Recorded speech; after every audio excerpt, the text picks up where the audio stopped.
Salut la compagnie, c'est Jules Melon et aujourd'hui on se retrouve pour un petit podcast sur une nouveauté non pas sortie en salle, du moins nationalement. Il y a eu quelques diffusions sur grand écran pour des séances spéciales il y a quelques jours, mais sinon, si vous voulez le visionner là maintenant, c'est sur Apple TV+, et ce métrage s'intitule Blitz, nouvelle réalisation de Steve McQueen, le metteur en scène britannique qui a notamment fait il y a 10 ans 12 Years a Slave. Entre-temps, il a quand même fait The Widows, Les Veuves, bien sympathique, que j'avais vu au cinéma d'ailleurs, et un documentaire ou une série.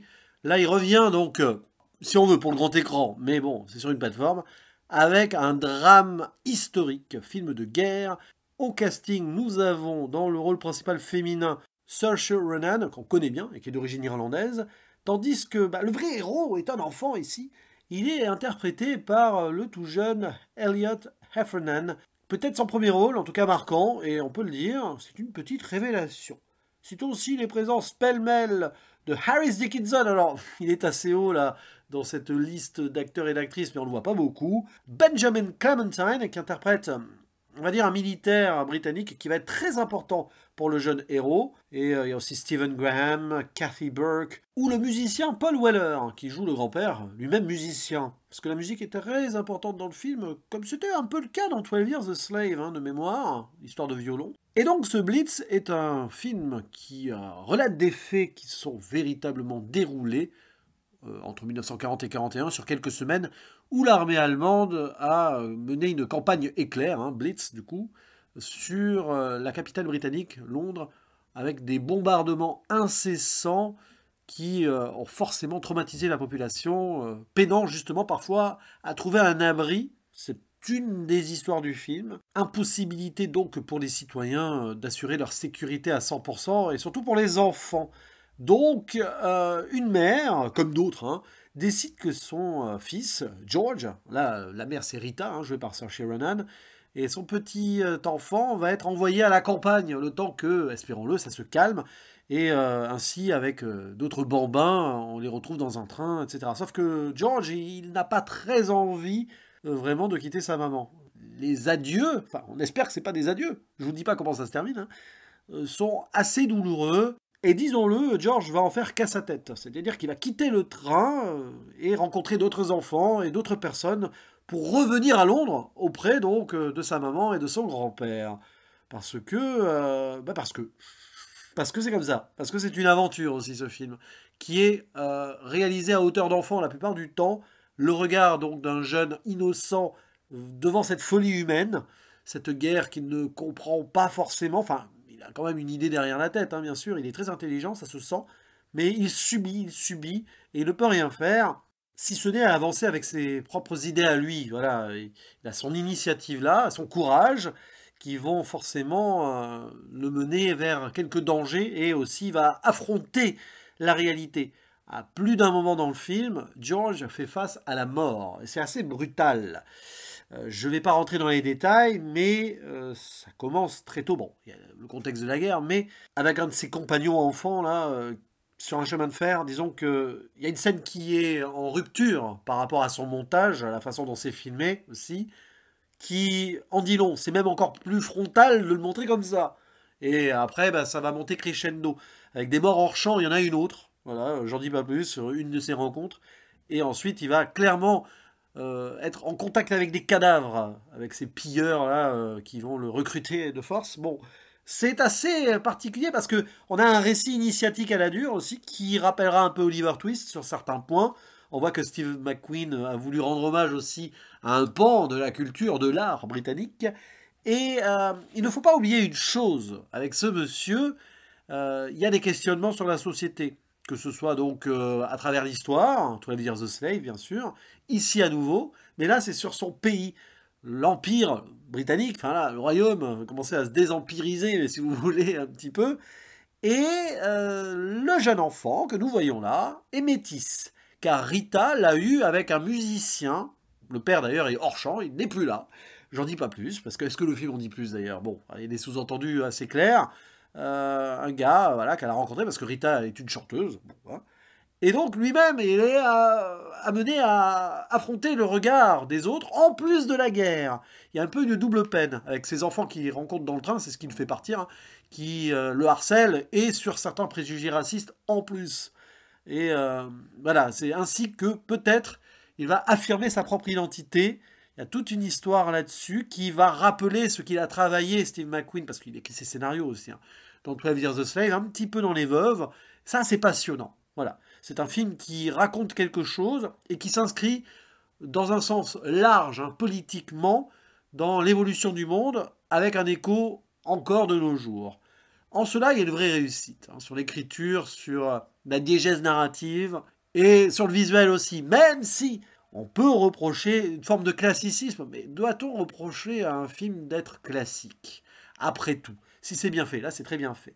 Cette idée de rentrer, on va dire cela, dans une sorte de dramaturgie un petit peu over the top par moment, mais ça colle avec la grande histoire qui mêle la petite, l'intime chez McQueen, c'est toujours important, et il l'inscrit ici dans quelque chose de plus grand. Donc, dans les effets de mise en scène, on y est aussi. Même dans des transitions où on va jongler du regard de l'enfant ou certains moments de contemplation, avec des scènes qui vont montrer la panique. Les bombardements, on insiste sur les flammes, hein, c'est très infernal, même qu'à un moment, un autre élément va entrer en jeu, c'est l'eau, vers une scène d'inondation qui va rappeler Titanic à un moment avec les grilles qui se ferment sur ceux qui sont en bas. Bon, il y a peut-être un clin d'œil, je ne sais pas. Ce qui est sûr, c'est qu'il questionne beaucoup le côté social et le côté humain, où justement on cherche à comprendre pourquoi on est là, ensemble ou pas, face à un même ennemi, mais que même, disons que malgré le fait d'avoir un ennemi commun, on continue à se tirer dans les pattes par rapport à certaines différences. Le film montre un petit peu cette absurdité aussi, la façon dont certaines personnes utilisent aussi la dramaturgie ambiante pour tirer profit, et même sur la mort, et donc le racisme, ainsi que certaines choses sur le rapport aux classes sociales pauvres. Parce qu'il y a cette idée aussi donc de protéger les civils, mais certaines zones de métro ne sont pas ouvertes au public. Et à un moment, il y a une prise de parole à la radio de la BBC, parce qu'il y a une histoire de chant qui est enregistrée là où travaille Rita, qui est chanteuse donc, mais qui est aussi ouvrière, hein, c'est Rita the Reverter, si vous avez la référence américaine, hein, Rosie the Reverter, ces femmes qui travaillaient pendant que les hommes étaient au combat, d'où le personnage de Harris Dickinson peut-être au début qui montre cela, mais bon, c'est pour ça qu'il n'est pas là, trop. Bref, il y a cette aussi prise de parole sur le fait qu'on a des femmes fortes qui prennent en main la société là pendant que les hommes ne sont pas là, parce que la protection n'est pas assurée pour tout le monde. Il y a pas mal de petites choses comme ça qui sont très intéressantes. Il y a même une personne de petite taille à un moment qui va prendre les choses en main pour aider les gens dont la situation est très précaire et qui ne peuvent pas donc compter sur le gouvernement, hein, pour faire simple. Et c'est justement intéressant de voir les écartés du système, toute proportion gardée, mais ceux qui sont regardés de haut ou discriminés ou jugés pour des différences physiques ou autres, prendre les choses en main pour justement avoir cet élan de solidarité là où peut-être que le pays, au sens large, en manquait. Occupé à faire la guerre contre Hitler, hein, c'est assez dit frontalement à un certain moment, mais il ne faut pas oublier non plus la souffrance des citoyens et pas que être sur le front. Là, c'est un film qui cherche à être sur tous les fronts, ou pas. On voit pas non plus les combats, c'est un peu extérieur. Et c'est vrai que on aurait bien aimé que ça dure plus longtemps sur certains moments, parce que vous avez quelques séquences comme ça qui font que, par exemple, à travers les aventures de l'enfant, on avance par petits événements qui sont très marquants à chaque fois, hein.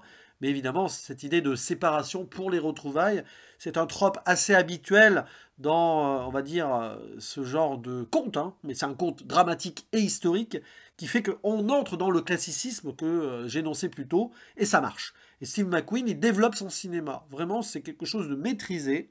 Il y a des prises de risques quand même, que ce soit sur les scènes de bombardement qui sont filmées de façon particulière par moment, parce que ça reflète dans le regard de l'enfant où il y a des transitions plus ou moins expérimentales. Le film commence ainsi, de façon bizarre. Il y a un écho sur la fin, mais pourquoi pas, avec donc le bombardement, et hop, on arrive vers des fleurs, et la musique joué par le grand-père, et on comprend qu'il y a cette idée que tout ce qu'il y a autour de nous peut être beau, la nature, l'art, et que cette guerre qui essaye de tout détruire, là, n'aura pas le dernier mot. Et donc, y compris pour l'humanité qui doit avoir le dernier mot, elle, dans la solidarité, pas dans la haine. Donc c'est un film qui fonctionne bien là-dessus. Il y a des moments aussi voilà, de rencontres qui sont plus marquants que d'autres, mais je ne vais pas rentrer dans les détails. J'ai évoqué vaguement le personnage de Benjamin Clementine qui s'appelle Ife, et qui va être une sorte de père de substitution à un petit moment.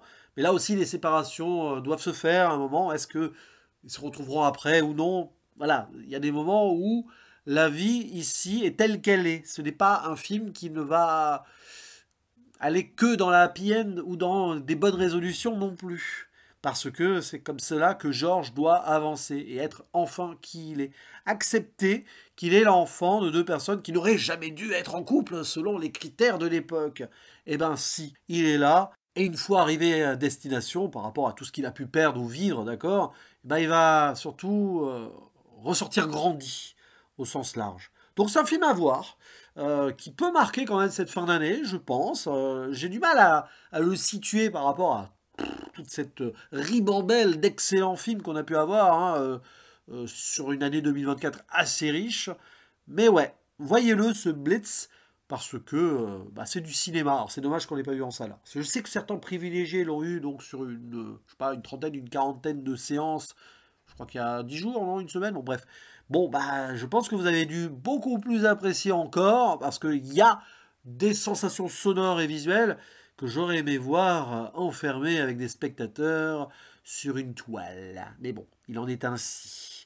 Donc à vous la parole en commentaire, n'hésitez pas à réagir sur ce film, et je vous dis à la prochaine, ciao.